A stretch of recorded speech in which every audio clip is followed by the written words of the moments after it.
Olá, eu sou Joé de São Paulo, aluno do curso de Pedagogia da Univesp, aqui no Polo de Barueri. Junto com o meu grupo, queremos apresentar um pouco do que foi o nosso projeto integrador neste semestre.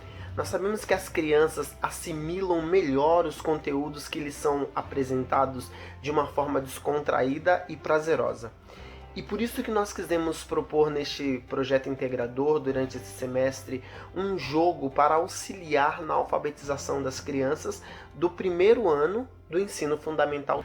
A proposta foi realizada num colégio particular de Cajamar, aqui em São Paulo mesmo, e pretendemos estimular a brincadeira, a memória e a memorização, claro, das crianças, o desenvolvimento da fala, cognição, bem como também o trabalho em equipe, sempre monitorado e auxiliado pelos professores. Nós sabemos que o processo de alfabetização nas escolas, ele começa no primeiro ano do ensino fundamental 1, com alunos de 6 a 7 anos em média, e é durante esse período que o mundo da leitura, da imaginação, da lógica é apresentado a essas crianças. E, é claro, a brincadeira sempre fez parte do universo infantil. É através dela que as crianças se apropriam da sua imagem, do seu espaço, do seu meio sociocultural e também realiza as interrelações. Aliás, o próprio referencial curricular para a educação infantil apresenta o brincar como um precioso momento de construção pessoal e social para a criança. O brincar é a atividade mais importante e clara que dá a identidade à infância como ser criança. Mas com a evolução tecnológica, no entanto, o que nós percebemos é uma diminuição até abrupta no acesso das crianças às brincadeiras. E nós sabemos que a falta do brincar ou de explorar diversos espaços e materiais pode até limitar o desenvolvimento das potencialidades e habilidades de uma criança.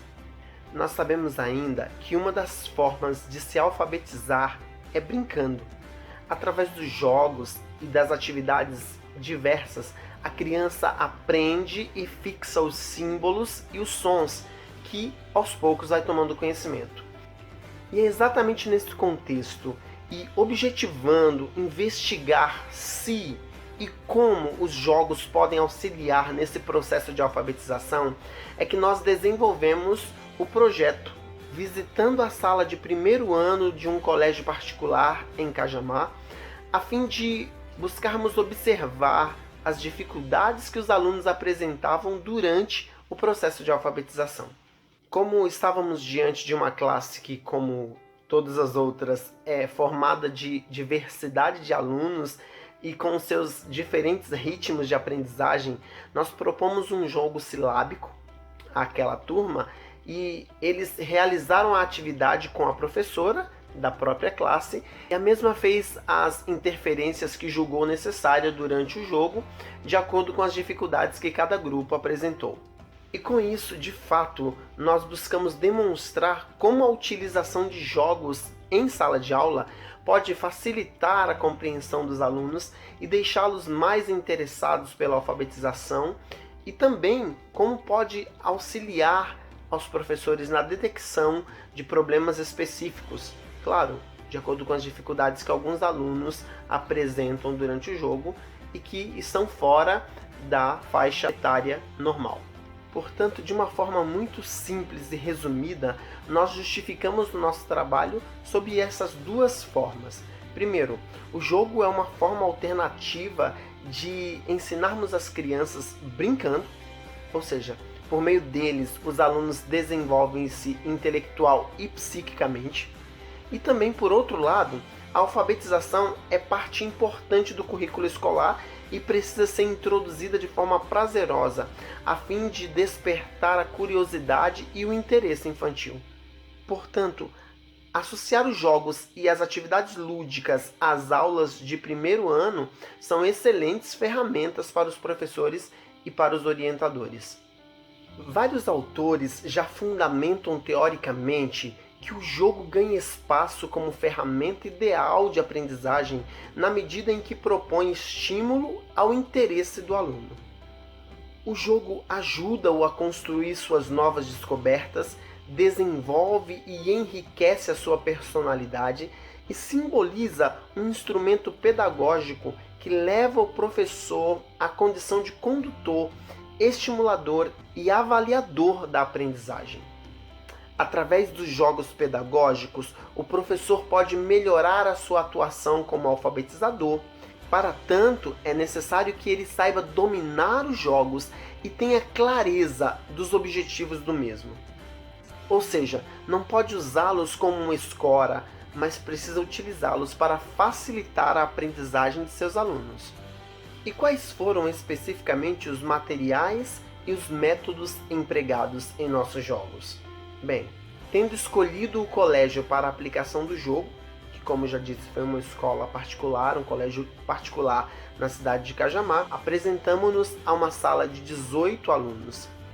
Nessa classe, os alunos foram divididos em trios e cada grupo recebeu um silabário e também um jogo de quebra-cabeças com 10 palavras. Através da leitura da sílaba presente e a associação com a imagem do quebra-cabeça, as crianças então procuravam a sílaba que faltava para completar a figura. E claro, tendo em vista que estamos falando de um primeiro ano, então período inicial de alfabetização, foram utilizadas palavras simples do cotidiano das crianças. E o jogo consistiu em que cada grupo completasse o maior número de palavras em o menor tempo possível. Já sabíamos que o jogo aplicado no primeiro ano do ensino fundamental seria um sucesso. Os alunos foram divididos em 6 grupos de 3 integrantes, a professora explicou-lhes as regras do jogo, distribuiu o silabário e o quebra-cabeças. Percebemos que alguns alunos tiveram muita dificuldade em associar o som às sílabas. Claro, eram aqueles alunos silábicos sonoros de vogais ou de consoantes que, uma vez observando as sílabas compostas de 2 letras, sendo uma vogal e uma consoante, por exemplo, RA, tiveram dúvidas uma vez que só identificavam a vogal A. Nós percebemos claramente como alguns alunos tiveram uma dificuldade em associar o som às sílabas, principalmente porque, ao verificarem as sílabas com 2 letras, sendo uma consoante e uma vogal, ou conseguiam identificar apenas uma ou outra, não as duas juntas. Outros alunos, no entanto, que estavam já mais adiantados nesse processo de alfabetização, não tiveram a menor dúvida e foram finalizando o trabalho de uma forma muito simples e tranquila. A professora, por sua vez, fez as intervenções necessárias, sobretudo naqueles grupos em que percebia um maior grau de dificuldade para realizar as atividades. Ao final, ela também fez uma correção conjunta com toda a sala, explicando novamente a formação das sílabas e, claro, os sons associados a elas. Nós percebemos então que, de fato, o jogo foi muito bem acolhido e aceito por todos os alunos.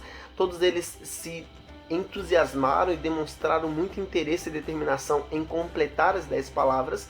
E, além disso, verificamos claramente o trabalho em equipe, a participação, a discussão entre os alunos e a busca de soluções, como era o objetivo do processo.